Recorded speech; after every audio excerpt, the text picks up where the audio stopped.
Good moment, baseball universe, and welcome into yet another jam-packed episode of Backwards K, where we collect ball players and their stories. I'm your host this evening, half man, half podcast machine, James Nick Robinson. I'm coming out of Paulie's Island, South Carolina, high atop the Robinson Geary Studio Complex. And like I said, we got a jam-packed show tonight. I have, starting at 8:45, I got Dane Myers, the founder of Imagine Sports. He's going to come in. He's got a simulation baseball game he wants to let the Let's Talk Baseball podcast room know about.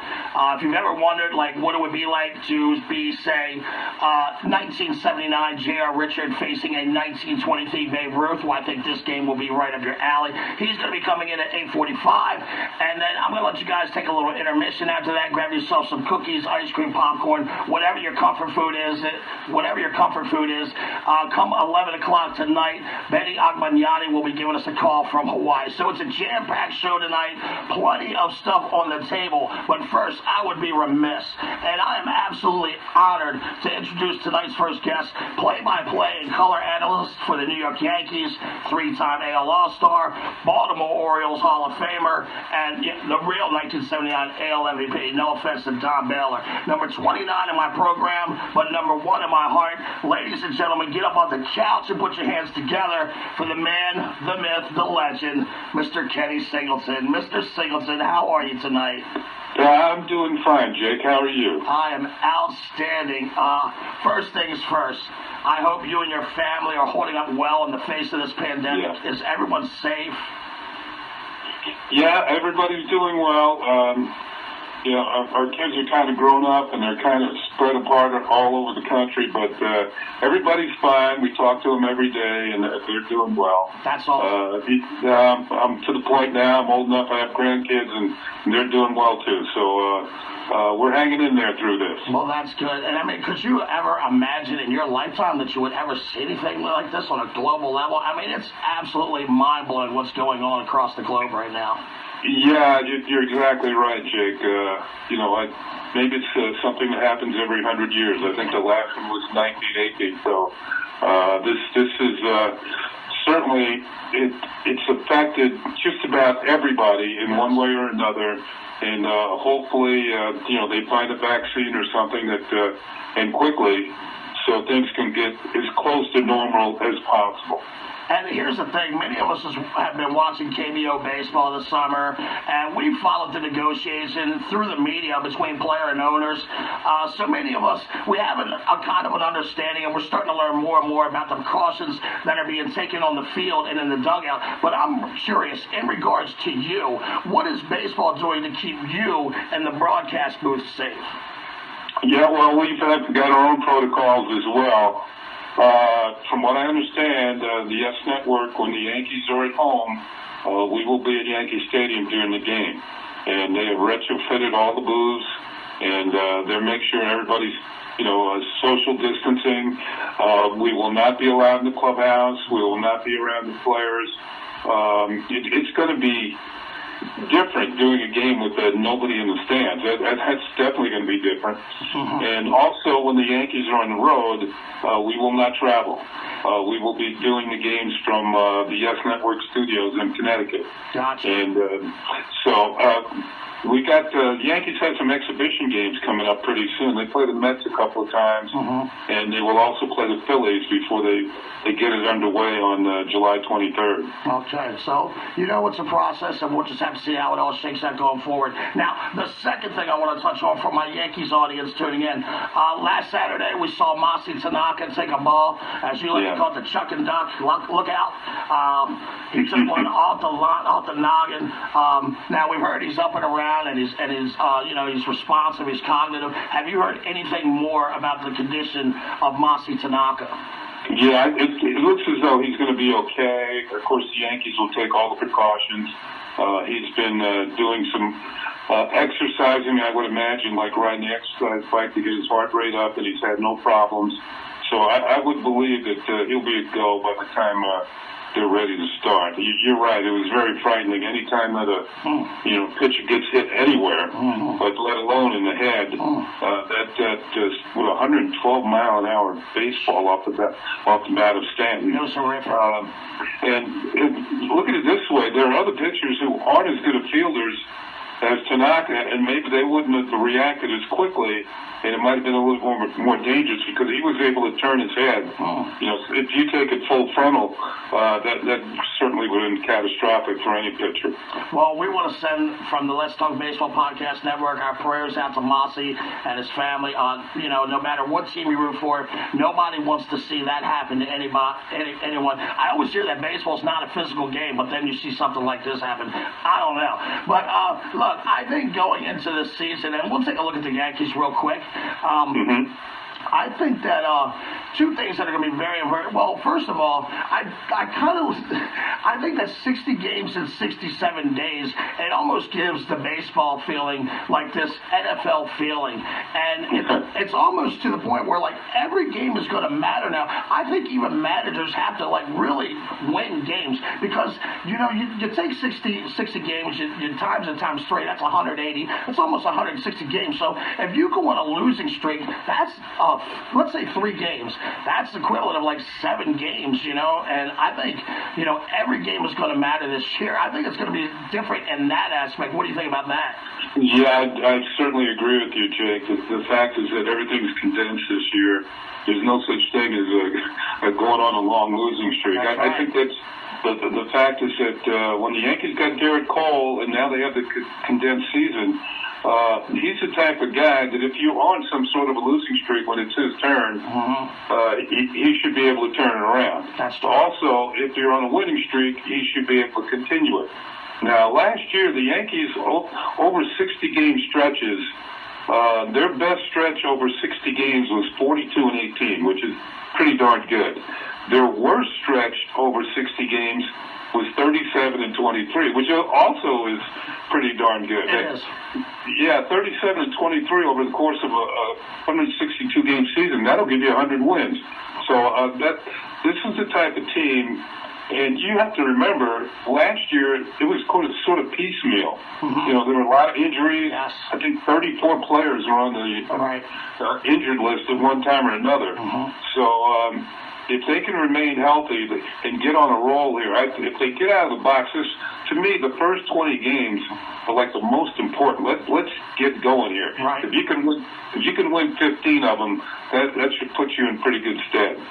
And in relation to what you're saying, with all the injuries that happened last year, I think you have a very good point because I think it's also going to come down to bullpens, which everyone knows the Yankees are stacked in the bully. And it's also going to come down to not so much roster depth this year. It's going to come down to organizational depth. And I think the fact that the Yankees lost so many players last year through all those debilitating injuries, and they were able to plug those holes and still win the American League East, I think it's only going to make you guys better this year. I think the Yankees are a serious force this year. Yeah, I think so too. Also, the fact that you're able to carry 30 players on a taxi squad, and if somebody does get injured, you're right, they'll come up and plug the hole and hopefully do it as well as the players did last year. Now, I give Aaron Boone a lot of credit, the Yankees manager, because he didn't let the team get down on themselves, despite the fact that Judge missed a third of the season and Stanton only played 18 games. Two of the better, power hitters in baseball, and various injuries to other players. Aaron Hicks, just out for a while. It was one of those years where you felt, well, who's next? Right. But Boone didn't let the team get down on themselves, and he kept saying, well, next man up, somebody's going to do the job. Andujar played 3 games last year. Right. And Urshela came out of nowhere to be one of the better third basemen in the league.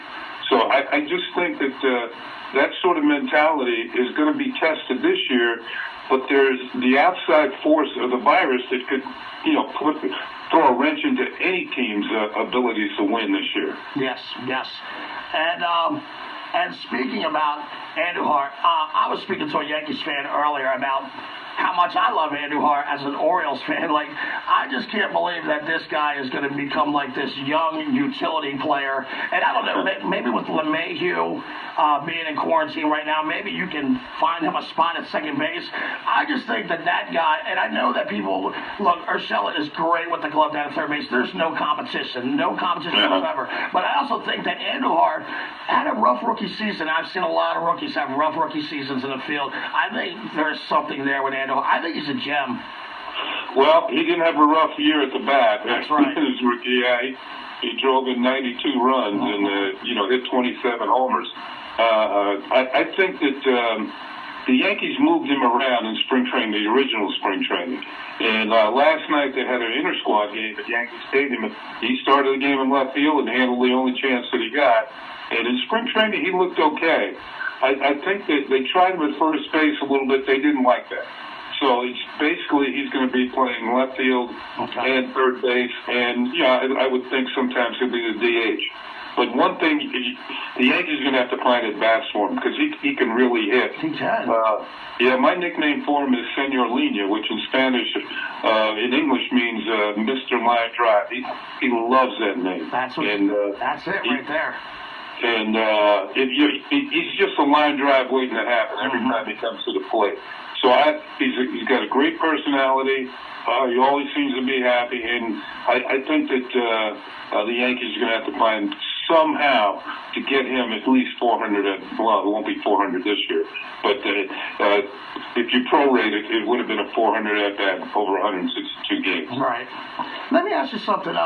Going back to the Masi Tanaka thing, did you ever hit a pitcher in the face with a line drive? Not in the face, but I hit Mike Torres in the head with a line drive. Oh, okay. And at Fenway Park, and the thing about it, Mike's one of my best friends, and he is right now. We play a lot of golf together in the wintertime in Florida. But he's pitching for the Red Sox at Fenway Park. I hit him with a line drive. He turned his head, and the ball ended up against the Green Monster in left field. Oh, my goodness. I yelled, "Look out!" And that might have been the original "Look out." And he didn't get out of the way. He stayed in. Now I know, being a friend of Mike's, he was hard-headed. We played 3 years. Right. We played 4 years together, 3 in Montreal and 1 in Baltimore. And he stayed in the game. He got Eddie Murray to hit into a double play. Wow! And to get out of the inning. But then the next inning, they took him to the hospital. He didn't want to lead the game because the Red Sox at the time had a 6-1 lead, but he hadn't had 5 innings in. So he didn't want to lead because he wouldn't get the win. That's crazy. And I'm also curious, did you ever charge the mound? I don't ever remember that happening. Did you ever do that? One time. It was in Baltimore, and the pitcher threw at me twice in one at bat. And after the first one, I told the catcher, if he does that again, I'm going out there. And he threw the very next pitch and hit me. So I had to go out there. You don't see that as much nowadays, but in those days it was a little more rough and tumble in Major League Baseball. So I had to do something about it. That was the only time. Who was the pitcher? Pitcher was Paul Hartzell. Oh, okay. And the thing about it, about a week later, he got traded to us. So baseball's so funny that way sometimes. Yeah, it is. In that regard, it was funny. But I remember telling him that he asked me if it was over between us, and I told him no, it's never over. And I told him you better get people out because if you don't, you're not going to be here long anyway. Now, I was watching some YouTube the other day, and I saw this game you were calling between the Yankees and the Blue Jays, and there was a little kid out in center field. He was a huge Aaron Judge fan. He caught a home run in batting practice. Aaron Judge leads up the 13th with a bomb. They go ahead, and the little kid is just going absolutely bananas. Do you remember this game that I'm talking to you about? Yes, I do. I do remember that game because the game went into extra innings, and we're sitting there wondering, is this game ever going to end? And, of course, Judge hit the home run to win the game late in the game. And the kid, you're right, he was there with, I think, his parents and his grandparents maybe, and he caught a ball in batting practice. Right. And I mean, they were far away from home plate. Right. I mean, they were in upper deck towards right center field. And then late in the game, I can't recall what inning, but it was an extra inning. And Judge homered again, and the kid went crazy. And I could tell that, like, it really touched you in the booth. I could tell it that, like, while you were calling that game, like, you just could not stop laughing and smiling about that. So yeah. We were hoping that he would come back and get to meet Judge one day, but I'm not so sure that happened. Well, the funny thing is, while I'm sitting there, and if I could sit and open my kimono with you, in 1979, that was me, and my hero hero was Mr. Kenny Singleton. And wow. Now, when you're in the game, you probably do not have like a true idea of what you mean to a whole generation of Baltimore kids. But now, and you still live in Baltimore, when people my age in that city come to you and tell you what you mean to the whole generation of us, what does that mean to you? It means a lot. I've had people come up to me that, I guess your age and maybe even a little younger, and they come up and they say that they used to go to the game with their grandparents or their parents, and and those were the good old days. I mean, the Orioles used to win a lot in those days. Man, so great. Yeah. The 10 years I was with the Orioles, we won more games than any other team. That's right. We won over 900 games, and it was great. It was a great time of life, and I come from like this huge interracially mixed family: black, Japanese, French, white, and there were literally factions in my house, but we were all under the Oriole banner. There was Team Murray, and that was my Uncle David.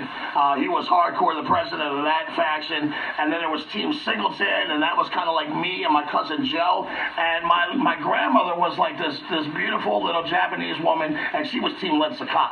And we always would argue the next day about who had the bigger impact on the game. And my grandmother used to get very frustrated because she would turn to me sometimes and be like, "Why is Earl playing Sakata today?" And I'd be like, he wants that glove down there. And she's like, "Belanger can't hit," I just try to explain to her. But it was such a great time in our childhood. And I've got a good Linsaka story for you. Okay. And this is in honor of your grandmother. All right. Lenny one day he came in, he looked at the lineup card, and he wasn't playing again. He started complaining. He said, "Well, I never play, and when am I ever going to play again?" Mm-hmm. He says, "I'm invisible around here." That's what he said. Right. And so the game gets played that night. He's on the bench. I happened to hit a home run that night.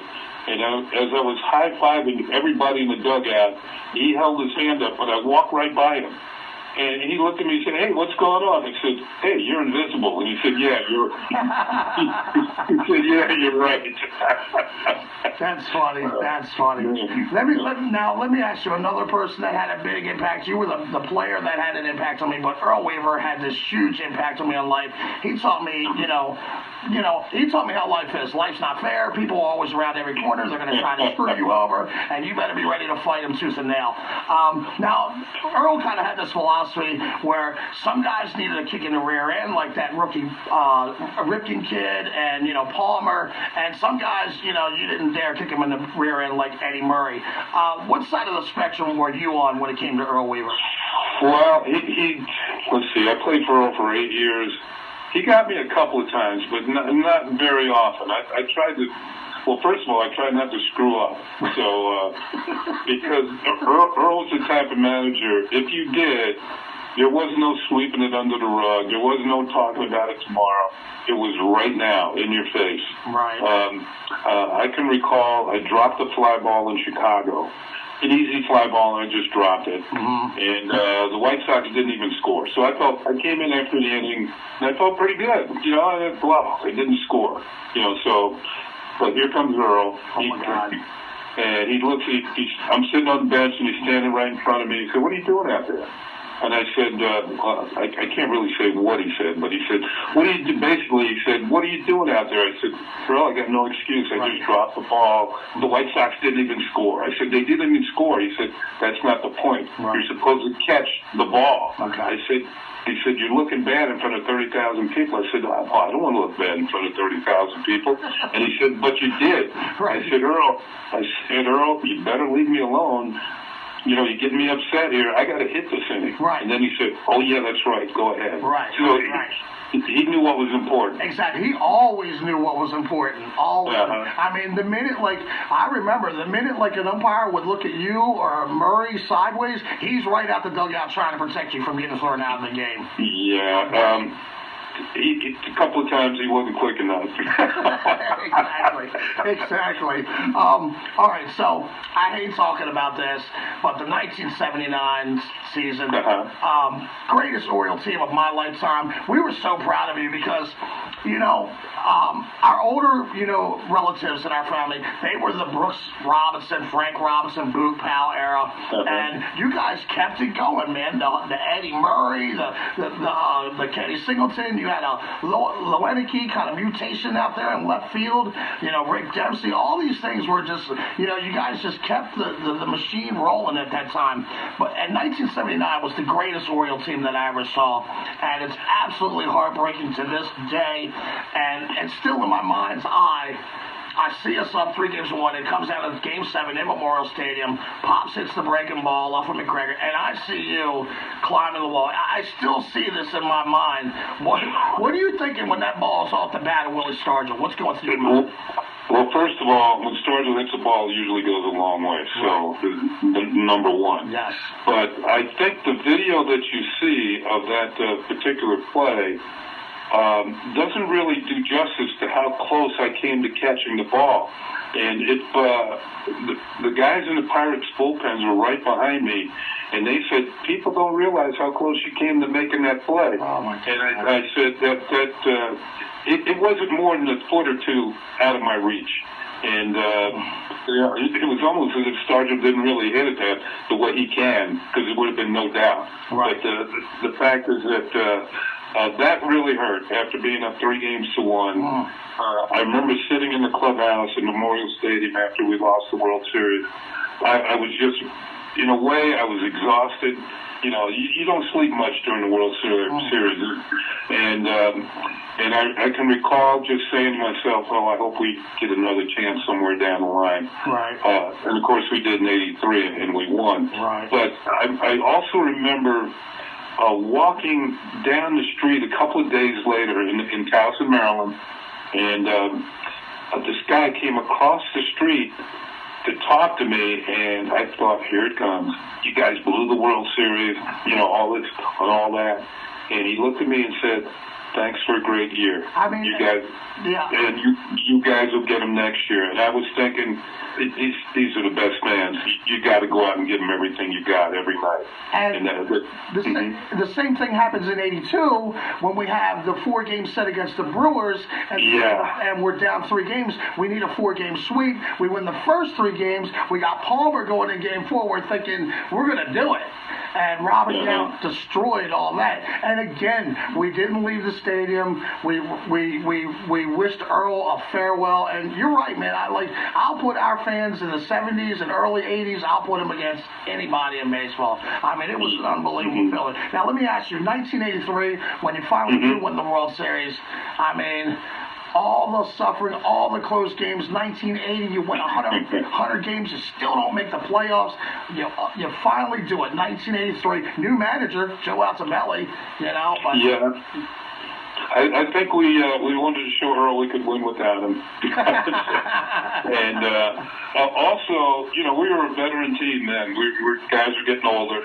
Right. And once we got the lead in the division, I think we really had a mindset after remembering what happened in '82 that we weren't going to be stopped. I think in '83 we had more injuries than we did in '82, but we just couldn't be stopped. Of course, by that time, Cal Ripken was on the team, and he was the MVP that year after being Rookie of the Year in '82. And I just thought that, we were going to win. Right. And once we got up 3-1 on the Phillies, I'll clue you in. This actually happened twice. Now, if I could go back to '79 for just a minute, if you can recall the playoffs against the Angels, we were up 2-1, and in those days the championship series was with the championship series 3 out of 5. That's right. We were up 2-0, and we lost the 3rd game in Anaheim. The Angels scored late, and Al Bunbury actually dropped the ball. I can't remember if they scored a hit or an error, but I think it was an error. Okay. And the Angels tied the game late and went on to win it. And you could imagine how quiet it was in the clubhouse. Yeah. You know, we just blew a chance to go to the World Series. Right. And Scott McGregor stood in the middle of the clubhouse and said loud enough for everybody to hear, "I guarantee you we will win tomorrow." Awesome. And he was pitching, and he shut him out, 7 or 8-0. And so now back to 83. After we lose the World Series in '79, up 3-1, we're up 3-1 again against the Phillies, and it's Scott McGregor's turn to pitch. And after he warmed up at the vet in Philadelphia, he walked in the dugout, he looked at everybody, and he said, "The World Series is over." Awesome. That's what I'm looking at right there. And he shut him out 5-0. So both times he said it, he went out there and threw a shutout. He was true to his word. And years later, I asked Scotty, "Well, how could you say something like that?" And he said, "Well, if you ever check my record against the Angels, he was really tough on them. I think he was something like 19-4 or something like that against the Angels. Okay, I can see that one. Right. But then against the Phillies, I mean, the Phillies, he didn't face them all that often. There's a lot of Hall of Famers on that team, too. Oh, my goodness, I mean, and, you know, you toss in Pete Rose, who should be in the Hall of Fame, too. Right. And, you know, that was a great team. They were sort of like us, maybe 2 more Hall of Famers than we had, but Scotty said he just felt it that night against the Phillies that he was going to pitch a good game, and he threw a shutout, and you know, we rode back on the bus to Baltimore from Philadelphia. Everybody's happy, you know, champagne flowing, and then we get to Memorial Stadium. And Jake, I think everybody in Baltimore and Baltimore County was at the stadium just waiting for us to get there. I was there. And I was at people are hanging off lampposts and everything.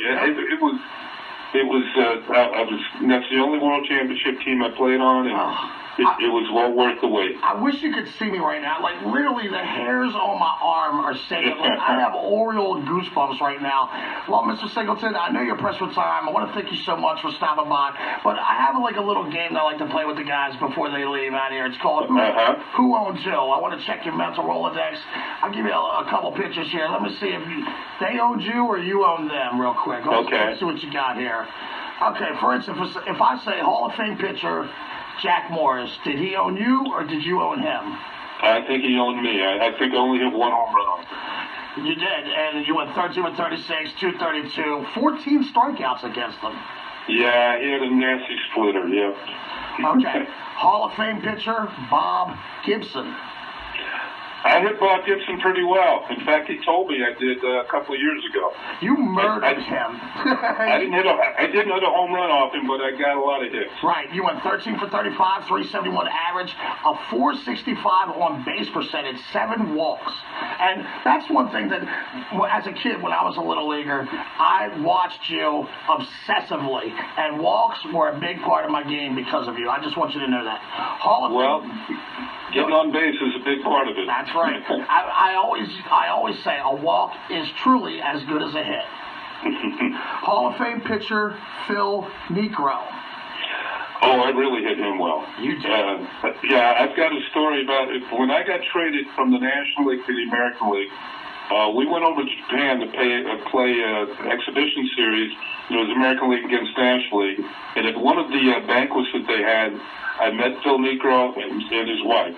And he introduced me to his wife, Nancy, and she said, "Oh, I'm so glad you got traded to the American League." That's funny.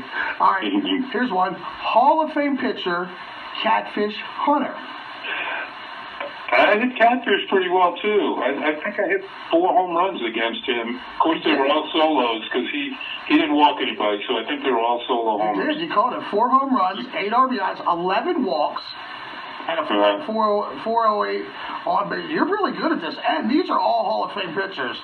Hall of Fame pitcher Steve Carlton. No. Right. 16 strikeouts, Singy. What happened there, brother? No, he's one of those guys that when you go to the ballpark, you say, if I get a pitch to hit, I better hit it. Okay, 2 more here. 2 more. I'm having fun with this. Hall of Famer Tom Seaver. No, the worst ever. Not good at all. But the thing about it, though, I hit a home run off him in the All-Star game. Which, wow.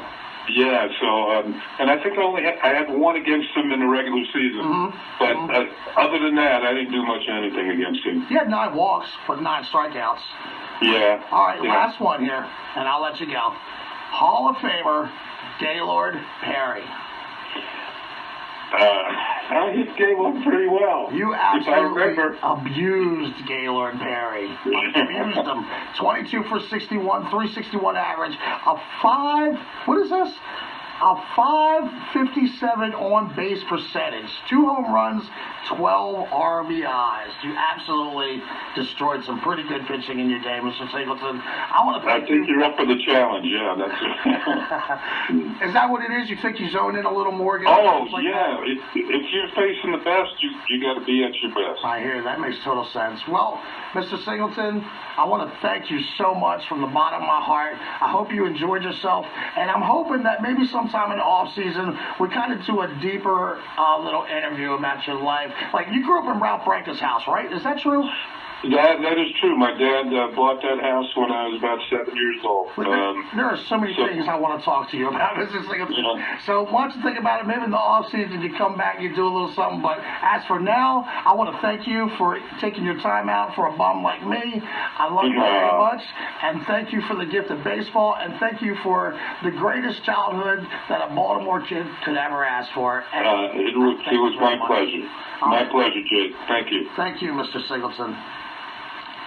And there you have it, folks. Another stellar interview. I mean, goodness gracious. I can't even tell you, I was ready to jump off my roof earlier. I was so terrified is the best word to call it. But, yeah. So, everybody, take a little break. Take a little intermission, actually. 11 o'clock, I got Benny Agmagnani coming into the room. And I want to thank everybody for stopping by. Backwards K, we collect ball players and their stories. If you see your kid and he's on the couch and he's looking bored, by all means, take him outside and play a game of catch. Thank you all for coming out. God bless. And I'll see you in a couple hours with Benny Agmagnani.